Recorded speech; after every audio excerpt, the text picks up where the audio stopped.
ભાવનગરને નવી ફાળવાયેલ Bhavnagar Ayodhya weekly ટ્રેનનું rail મંત્રીએ લીલી ઝંડી બતાવી પ્રસ્થાન કરાયું હતું.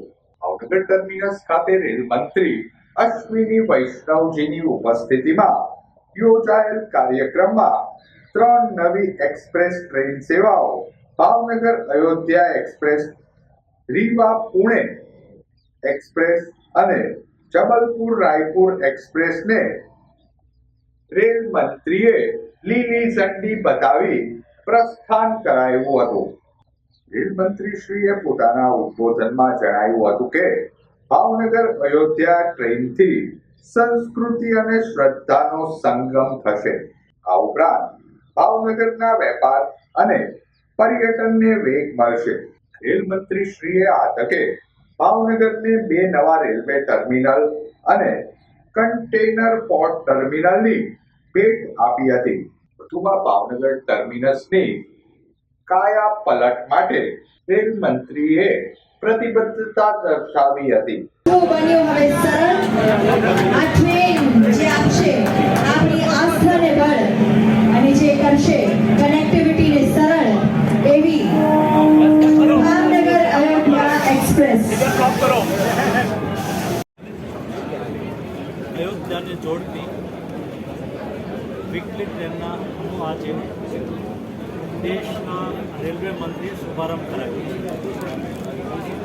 આનાથી ભાવનગર અને સૌરાષ્ટ્રના શ્રદ્ધાળુઓને અયોધ્યા દર્શન માટે જવાની સુવિધા ઉપલબ્ધ થશે. એની સાથે ભાવનગરને જોડતા એ મહત્ત્વની જાહેરાત કરી છે, જેમાં એક ભાવનગરના પોર્ટ પર કન્ટેનર ટર્મિનલ બનશે, જેને લઈને ભાવનગર, અલંગ, ધોલેરા સુધીના વિસ્તારમાં ઉત્પાદિત માલનું એક્સપોર્ટ ઇમ્પોર્ટ સુલભ બનશે. કોસ્ટલ શિપિંગને પણ એનાથી મોટો ફાયદો થશે.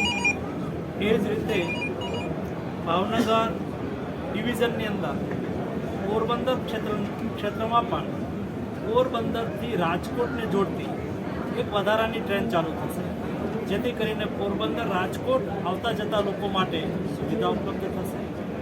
એ જ રીતે સરાડિયા વાસજાળિયાને જોડતી કનેક્ટિવિટી માટે પણ આજે ઘોષણા થઈ છે. કોઈ પણ લાંબા ગાળાની ટ્રેન એ રાત ત્યારે રોકાય છે જ્યારે ત્યાં એને મેન્ટેનન્સની સુવિધા હોય. એ જ રીતે પોરબંદરની અંદર રાણાવાવની અંદર ટ્રેનને સાફ સફાઈ માટે થઈને મેન્ટેનન્સ માટેની સુવિધા ઉપલબ્ધ કરાવવા માટે થઈને 135 કરોડ રૂપિયાના ખર્ચે ત્યાંના પ્લેટફોર્મને આધુનિક કરવામાં આવશે, જેથી કરીને લાંબા ગાળાની અને લાંબા અંતરની ટ્રેનો ये पोरबंदर यानी कि महात्मा गांधी की जन्मस्थली में जोड़શે. प्रधानमंत्री श्री नरेंद्र मोदी जी के बहुत बड़े विजन के साथ रेलवे में एक बड़ा परिवर्तन हो रहा है. नई पटरियां बन रही है, नई तरह की ट्रेन्स आ रही है. ट्रेन को साफ रखना, स्टेशन को साफ रखना, नए स्टेशन बनाना, कई तरह के काम हाथ में लिए गए. और आज बहुत खुशी की बात है कि भावनगर से अयोध्या धाम को जोड़ने वाली नई ट्रेन आज चालू हुई है. मैं सभी भावनगर के निवासियों को और रास्ते में पड़ने वाले सभी स्टेशनों पे और बड़े शहरों में रहने वाले सभी साथियों का आज अभिनंदन करता हूँ. इसी तरह से आज मध्य प्रदेश में 2 गाड़ियाँ रवाना हुई है, एक रीवा से पुणे और दूसरी जबलपुर से रायपुर. वहाँ पर भी हमारे सभी यात्रियों को और सभी साथियों को, सभी नागरिकों का मैं बहुत अभिनंदन करता हूँ. साथियों, भावनगर में कई नए डेवलपमेंट के काम हाथ में लिए जा रहे हैं. एक तो भावनगर स्टेशन का नया निर्माण करना है और उसका डिज़ाइन भावनगर के सभी नागरिक ही तय करें, ऐसा मेरा आप सबसे निवेदन है. फिर भावनगर में नया पोर्ट बन रहा है, तो इस नए बंदरगाह के डेवलपमेंट के लिए एक नया कंटेनर टर्मिनल यहाँ पर बनेगा, जिससे कि देश भर से सामान यहाँ पर ला सकते हैं. कॉनकोर को निर्देश दिया जा चुका है, वो ऑलरेडी यहाँ पे आके कई बार फील्ड में वेरिफिकेशन कर चुके हैं और बहुत जल्दी यहाँ पर कॉनकोर का नया टर्मिनल बनाने का काम भी चालू है. साथ ही साथ और कई काम हाथ में लिए जा रहे हैं जो कि भावनगर, पोरबंदर, राजकोट, अपने इस पूरे सौराष्ट्र के लिए डेवलपमेंट के काम हैं। मैं कुछ काम आपके सामने रखूँगा। पोरबंदर से राजकोट वाया बांसगाड़िया जेतलसर, ये नई गाड़ी चालू होगी बहुत जल्दी।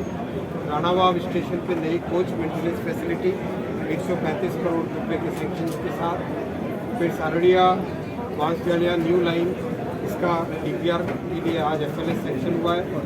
फिर भद्रकाली गेट पे फ्लाईओवर ROB बनने का काम चालू होगा। फिर गतिशक्ति कार्गो टर्मिनल भावनगर में 2 बनेंगे और नया कंटेनर का टर्मिनल बनेगा।